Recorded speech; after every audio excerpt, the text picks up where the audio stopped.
Baik, assalamualaikum warahmatullahi wabarakatuh. Eh, di sini saya akan mereview materi kemarin yang dipresentasikan oleh teman-teman, yaitu yang berjudul Usaha dan Bela Negara dan juga eh, hubungan internasional dan peran Indonesia dalam perdamaian.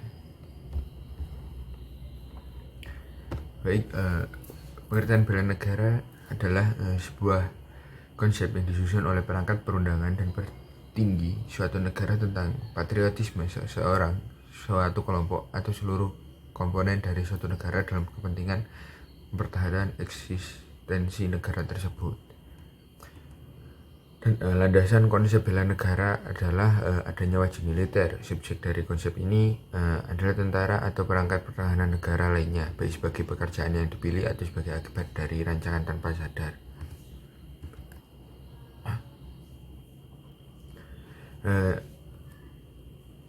Adapun landasan hukum dan bela negara yaitu landasan idilnya sendiri adalah Pancasila, dan landasan konstitusionalnya sendiri adalah Undang-Undang Dasar 1945 Amandemen yang ada di pasal 27 ayat 3. Setiap warga negara berhak dan wajib ikut serta dalam upaya pembelaan negara.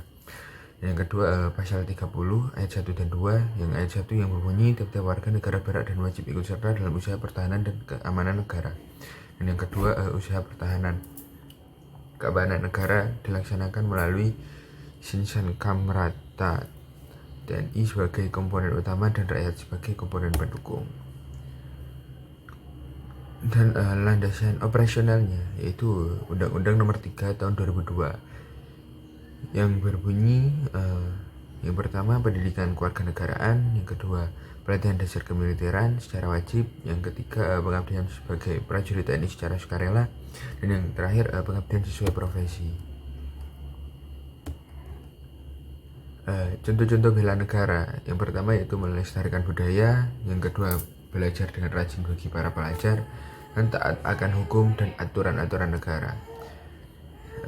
Dan juga arti penting pembelaan negara, yang pertama yaitu sebagai syarat berdirinya suatu negara, kedua untuk melindungi kedaulatan negara, yang ketiga untuk mempertahankan keutuhan wilayah negara, yang keempat untuk semua warga negara agar memiliki kewajiban dan hak yang jelas dalam ikut serta pembelaan terhadap negara.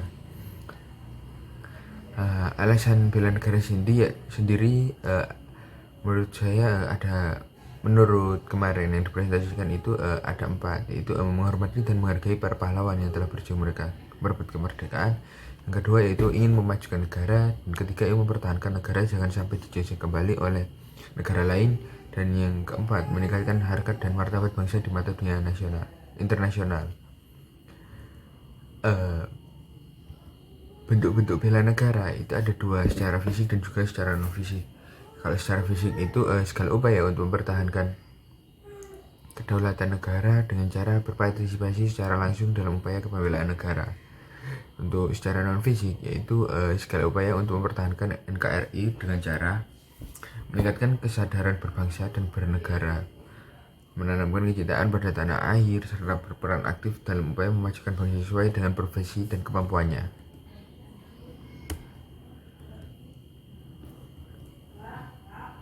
Untuk wujud bela negara bagi mahasiswa itu lingkungannya itu keluarga, lingkungan sekolah, dan juga lingkungan masyarakat, dan juga lingkungan berbangsa. Untuk lingkungan keluarga ini seperti memahami hak dan kewajiban dalam keluarga, menjaga kebutuhan dan kehormatan keluarga, dan demokratis, menjaga nama baik keluarga, dan lain-lain. Dan untuk lingkungan sekolah ini yaitu seperti patuh pada aturan sekolah, berkata dan bersikap baik, bertanggung jawab atas tugas yang diberikan, dan juga tidak ikut tawuran dan sebagainya.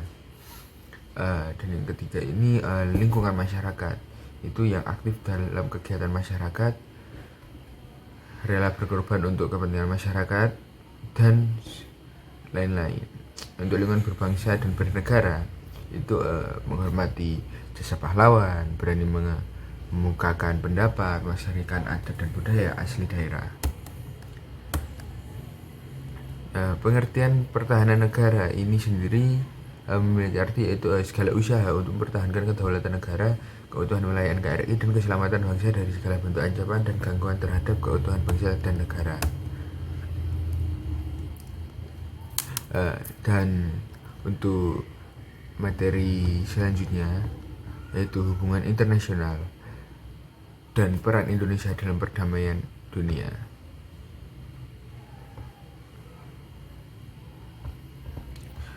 Nah, konsepsi hubungan internasional oleh para ahli juga sering dianggap sama atau dipersamakan dengan konsepsi politik luar negeri.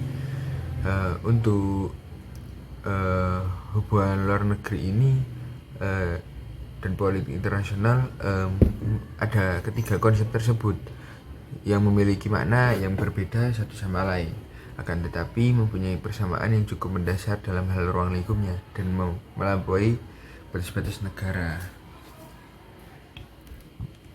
yaitu ada politik luar negeri, hubungan luar negeri, dan juga politik internasional. Nah, politik luar negeri ini yaitu seperangkat atau kebijakan yang dilakukan oleh suatu negara untuk mengadakan hubungan dengan negara lain dengan tujuan untuk tercapainya tujuan negara serta kepentingan nasional negara yang bersangkutan. Nah, untuk hubungan luar negeri ini keseluruhan hubungan yang dijalankan oleh suatu negara dengan semua pihak yang tidak tunduk pada kedaulatannya.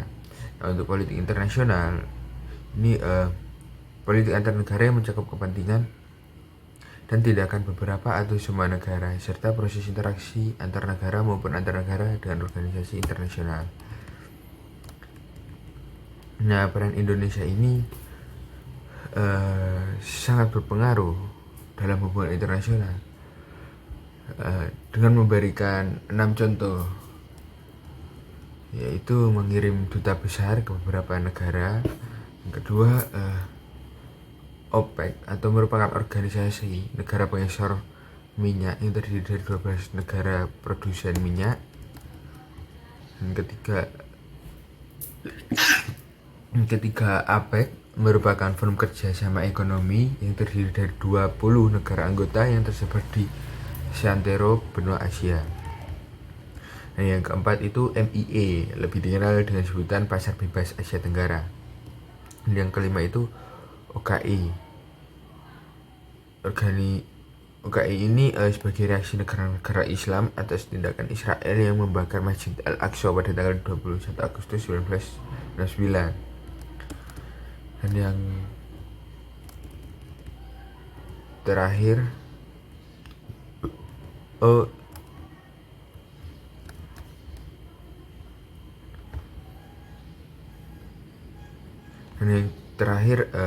berpartisipasi dalam kegiatan pertukaran pelajar dalam lingkup internasional. Nah, landasan hukum hubungan internasional itu seperti landasan ideal yang Pancasila kedua, yang dimana kemanusiaan yang adil dan beradab, yang mengandung unsur bahwa bangsa Indonesia merupakan dirinya bagian dari umat manusia di dunia.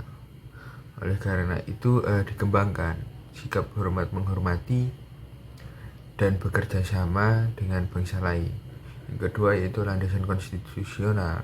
Yang landasan konstitusional ini Undang-Undang Dasar 1945 amandemen seperti yang materi sebelumnya. Dan untuk landasan operasionalnya yaitu